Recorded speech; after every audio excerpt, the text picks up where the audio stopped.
James Trusty. He's former Justice Department prosecutor and IFRA law partner. What is the prosecution's strategy here with Rick Gates? Well, it's to kind of bury him in the middle. You hope as a prosecutor that the rest of your case is very strong, that the paper trail and the bookkeepers can kind of establish your tax fraud independently. But you want to put Gates in to establish a conspiracy. You want to nail it home, and you hope that somehow his credibility survives the attacks that are coming. Yeah, I know that you think that Gates could get scorched by the defense. How so? Well, I mean, look, any cooperating defendant has some built-in cross-examination that comes with that. They're going to basically say you're out to save your own skin, that you've essentially betrayed your friend and confidant and partner by joining Team America and going after them.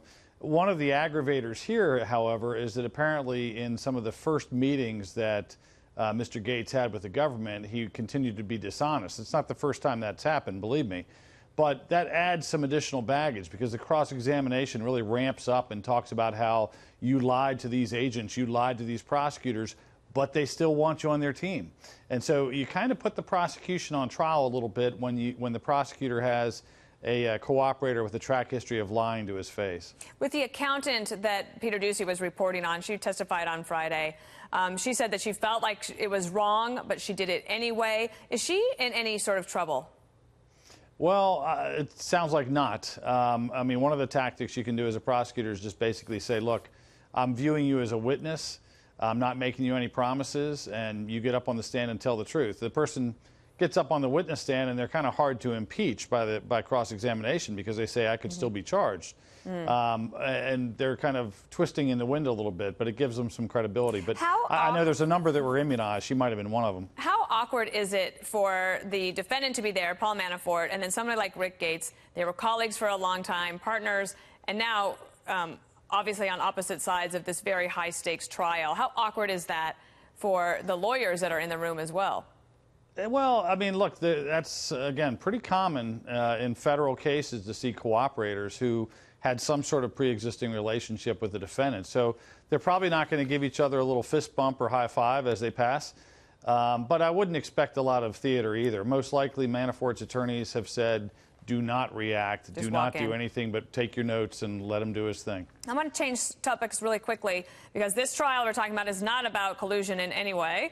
The story, though, that the White House and President Trump's lawyers are still thinking about whether they would work with Mueller to find some accommodation for an interview of some sort or written answers. Rudy Giuliani, the president's top lawyer, saying that they will make that decision the next day and a half or so. But listen also to the other Trump lawyer, Jay Sekulow, talking about the Donald Trump Jr. meeting at Trump Tower and how he says he had wrong information. I want to get your take on this. Watch.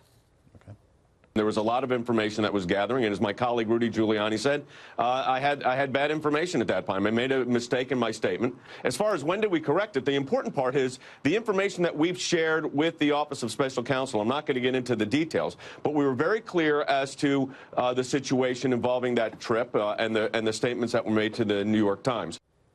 Is there anything at all to be done or said about the Trump team saying they had bad information from the president's son?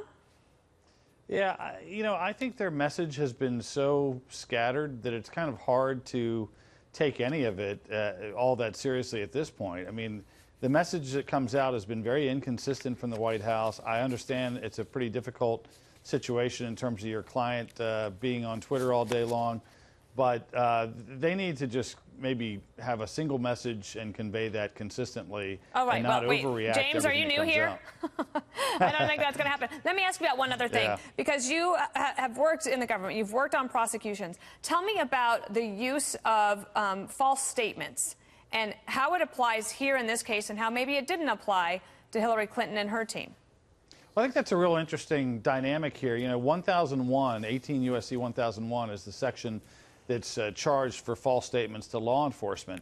And in the OIG report dealing with the Hillary Clinton email probe, they specifically talked about how they knew witnesses were lying, but James Comey himself specifically said, we're just not going to waste our time doing these 1001s. We're either going to get a lead target or we're not. Well, somehow that's completely reversed here. In the case that we're talking about now, where it's the Trump probe, 1001s are being given out like Pez dispensers. I mean, there's a whole slew of them. And I think it's an unusual kind of use of discretion for them to swear it off in one high-profile public corruption investigation, but to use it quite freely in the other one. It is curious indeed. James Trusty, thank you. Sure. Thanks, Dana.